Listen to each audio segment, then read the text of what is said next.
Hello, welcome to It's About Youth. I'm Soraya Mia. Now, the 15th general elections is just around the corner, and if you were to log on to Twitter now, you would see that it's clear politicians and political parties have started their battling in the cyberspace. Now, with the implementation of Undi 18 and young voters being the possible kingmakers of GE15, it's clear that campaigning is highly dependent on the social media and the cyberspace. But with abundant information out there, how do youths actually form opinions and make informed decisions while they lack the proper understanding of political literacy?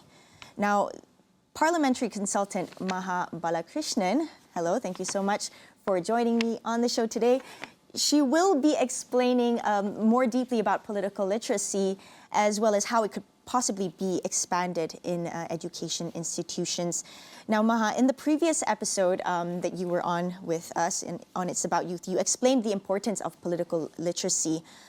But as much as we reiterate the importance of political literacy, there is still a big group of young people who don't know and don't care about politics. How do we engage and how do we reach out to this group? I think how we do it really is by giving them an understanding of the importance of political literacy, not simply for their daily lives, not simply for their ability to exercise their right to vote responsibly, not even for their ability to participate in society and in social awareness programs, but more so because I think more so than any other generation that came before, today's generation has a responsibility, unfortunately, to protect future generations because of all the changes that we're seeing happen currently. The evolution of everything is happening at an accelerated pace. If we look at the economy, the concept and the idea of work has changed. The labor market is changing. There are industries that are becoming obsolete because of automation, and the cost of living issues, the way in which we value goods and services and utilities is changing. But policies have not kept up with this. And hovering over all of this is the climate crisis, right? That is going to affect all of us, and that is going to change how we view governance, how we view policies across different sectors. And what that means for today's generations is this, that the idea of fundamental liberties and rights is going to change dramatically. The rights that we valued as important in previous generations is going to change in future generations. A clear example, never before have we considered the idea of food security or of the right to clean water as something which ought to be a core fundamental value. But in the future, it is going to become so. In countries like Bolivia and Ecuador, the constitutions now recognize rights of nature. In other words, that nature too has rights. So these are all issues which we will have to grapple with today in order to protect them tomorrow. So when it comes to issues like this, when it comes to political literacy, when it comes to even the elections today, these are factors that the youth of today must consider. They must take that on board when they exercise their right to vote, when they assess the different policies and election manifestos that that political parties put forward. Yeah, but when we talk about political literacy and introducing it like in education institutions, let's backtrack a little bit beyond higher education institutions. Where does it start? Where does it begin? Like, we know that education doesn't just start in institutions. Perhaps we cannot help but to be sort of influenced by what happens at home, and then we are also influenced by the previous generation. So how can the youths sort of move towards what's happening with what you said, with change happening and like issues like climate crisis? A lot of people actually don't believe in this if we talk about like the older generations. So where does it begin, political literacy? Political literacy, I think, unfortunately, it does begin with government. As much as we'd like to find different avenues and different platforms through which political literacy can be disseminated to the public, ultimately, we do need to see government policies enacted. And I'll explain why.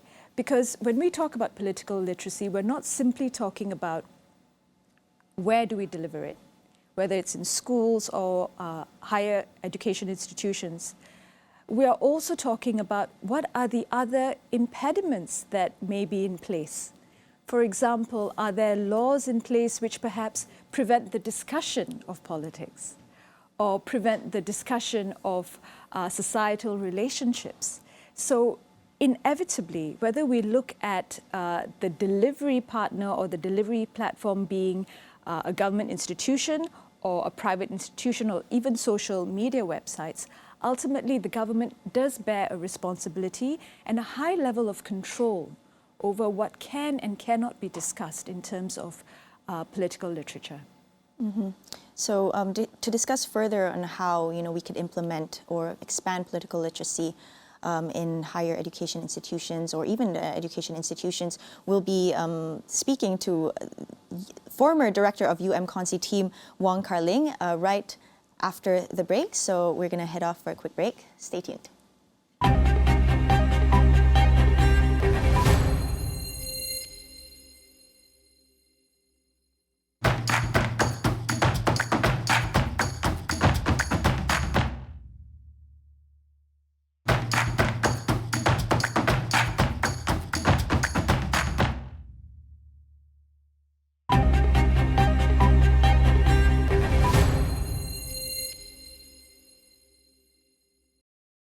Hello and welcome back to It's About Youth. I'm Soraya Mia, speaking to Maha Balakrishnan, parliamentary consultant, and Wong Ling, who is a former director of the UMConsi team as well as a lawyer currently. So we're actually talking about political literacy and how it can be expanded in higher education institutions. So I want to ask, the Rukun Negara studies, 2 years ago, it was suggested that should be included in the syllabus, in school syllabus. What do you think about this, anyone?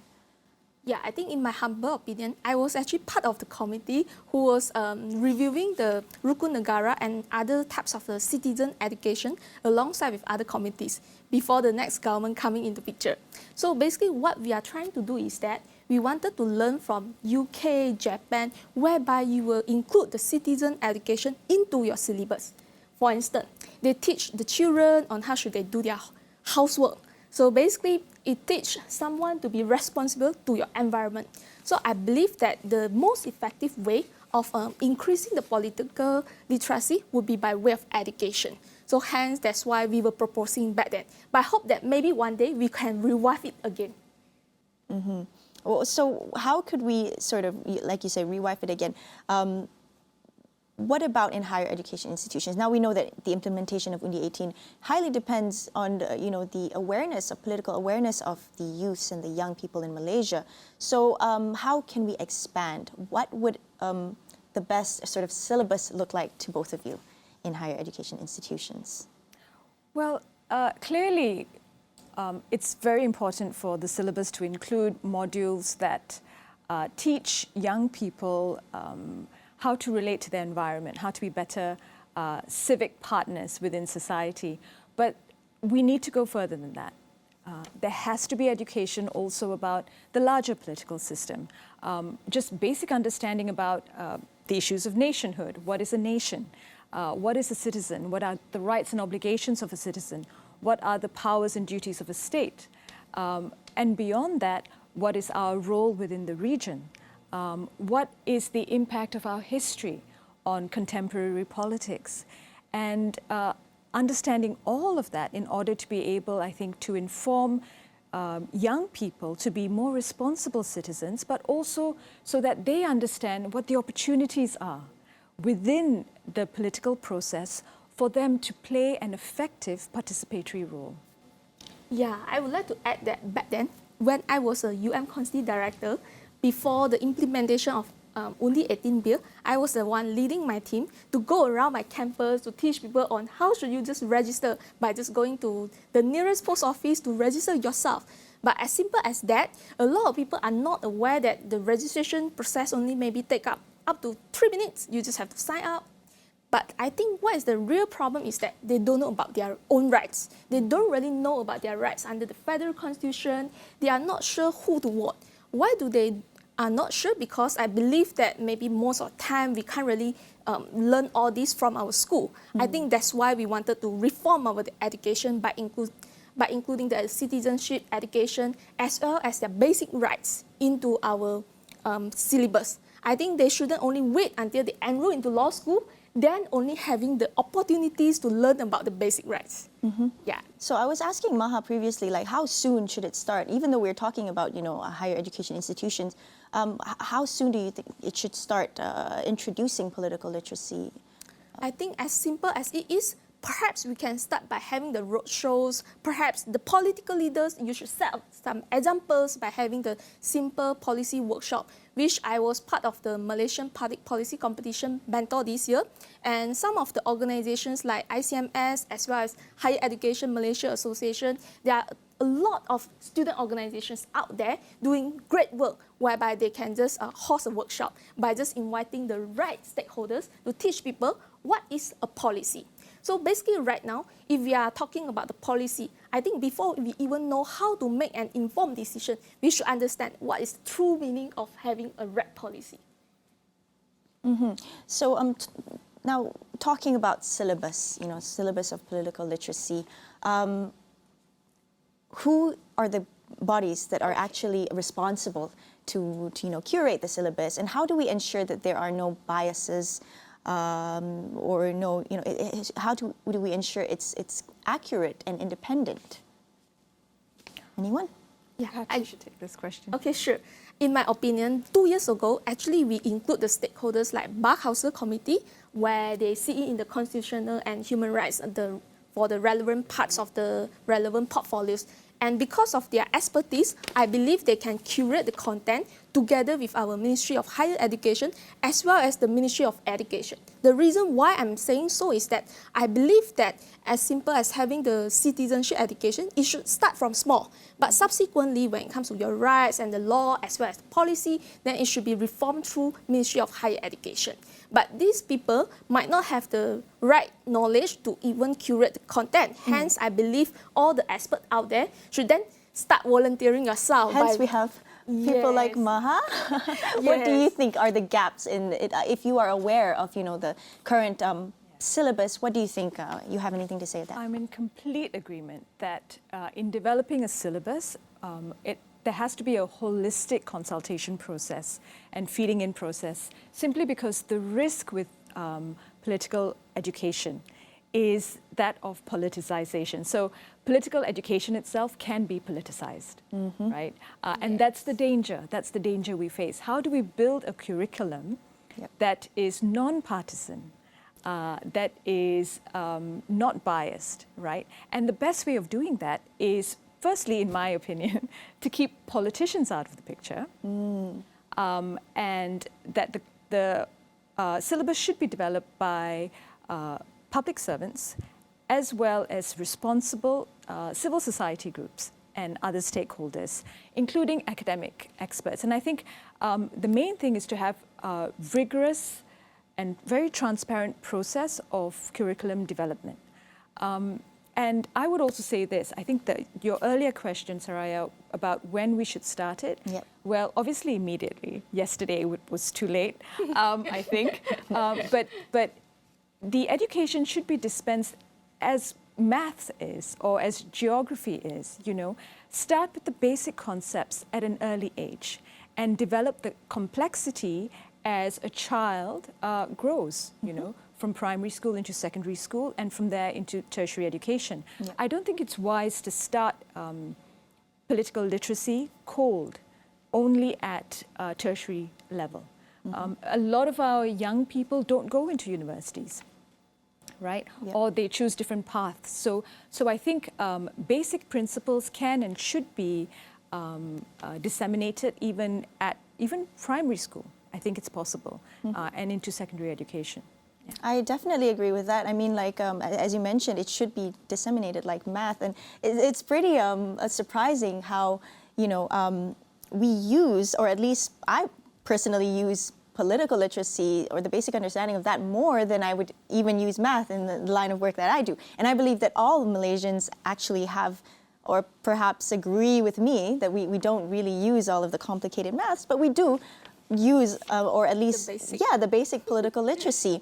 Just to kind of like twist it up a bit, this is on my basic understanding. I want to know, where can we link politics or political literacy as well as constitutional literacy or the Constitution? I understand that politics works within the Constitution, or a Constitution is a result of political activities. So how do we actually link this? I think, in my opinion, Constitution is the highest law of the land. Hence, it teaches you on how should you run a country. So basically, I think it can be linked to political literacy when it comes to a certain extent.